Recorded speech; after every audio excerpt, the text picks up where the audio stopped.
All right, let's talk about government contracting.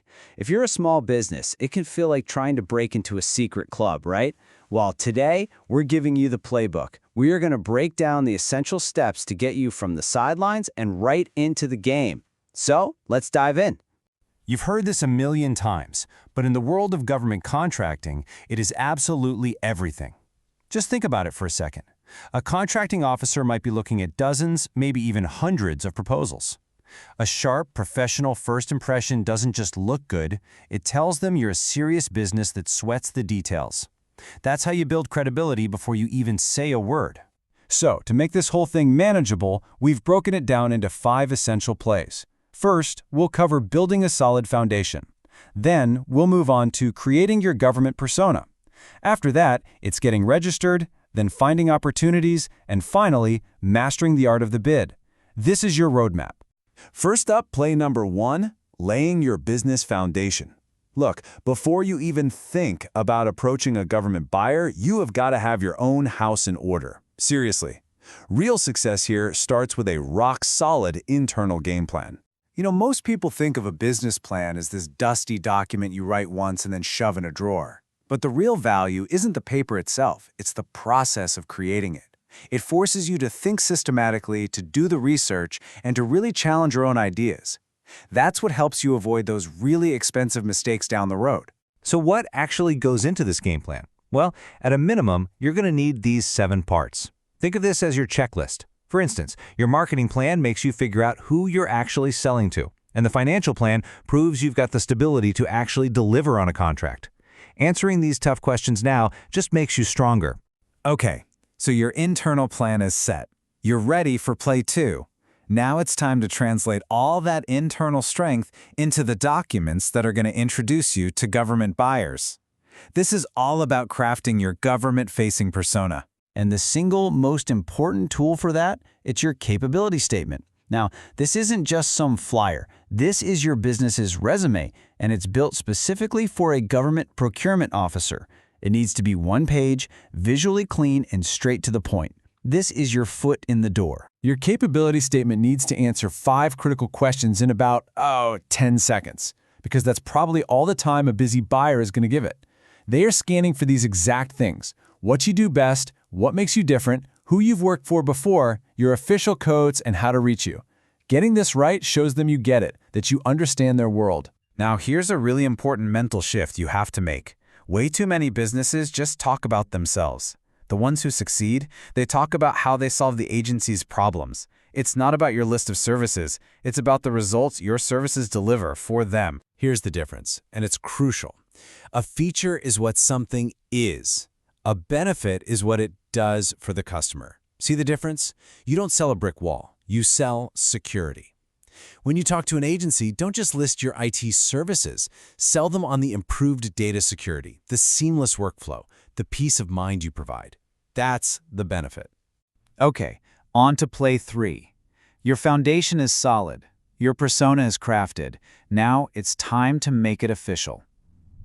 This is the big administrative step, actually getting registered to do business with the U.S. government. The one and only gateway to federal contracting is SAM.gov. That's the system for award management.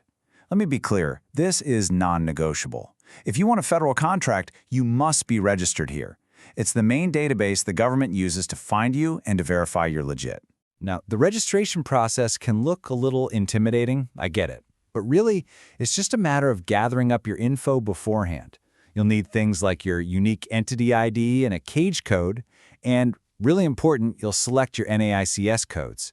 Just think of these as keywords that tell the government exactly what you sell. Having all this stuff ready to go will make the whole process so much smoother. All right, you are registered and ready to go? Let's get into play 4, the hunt for opportunities. And let me give you a hint. The best opportunities are rarely the ones just sitting there posted online. It's almost always about the relationships you build. Yeah, let's just put it right out there. The #1 method to win government contracts is networking. It's not about blindly responding to listings. It's about building relationships, understanding an agency's needs and pain points long before a formal request for proposal, an RFP, is ever even written. So where do you start? Well, here are some really concrete ways to get going. A fantastic first step is to find your local Small Business Administration or PTech office. They offer free guidance. And remember, the goal here isn't a hard sales pitch. It's to listen, to learn, and to show you genuinely want to help them meet their goals. All this prep work, all this networking, it all leads us right here to our final play, mastering the bidding process.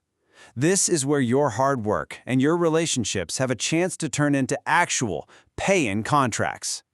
One of the most critical skills you can learn is knowing when not to bid. Seriously, chasing every single opportunity is just a recipe for burnout. Follow a simple process like this one. Does it really fit what you do? Can you realistically win? And can you do the work profitably? Sometimes a strategic no bid is the smartest move you can make. Now, when you do decide to bid, you're going to be living inside the Request for Proposal, the RFP. And two sections are absolutely critical. First is the Statement of Work, or SOW. That's the what. It tells you exactly what needs to be done. The second is the Evaluation Criteria. This is literally the government scorecard. It tells you exactly how they're going to pick a winner. You ignore that at your own peril. And that brings us to a huge misconception. Is the lowest bid always the winner? The answer is a big, resounding no. Experienced contractors know that agencies are usually looking for the best value, not just the rock-bottom price. They're weighing your past performance, your qualifications, and your real ability to solve their problem.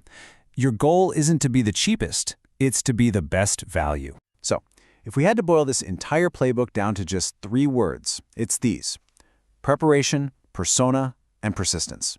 Prepare your business from the inside out, craft a professional persona that speaks directly to government needs, and be persistent, both in your networking and in your strategic bidding. That right there is the core of the whole game. So there you have it. We've walked through the 5 key plays, from building your plan all the way to winning the bid. The strategies are here, the steps are clear, the playbook is in your hands. So the only question left is, are you ready to get in the game and compete?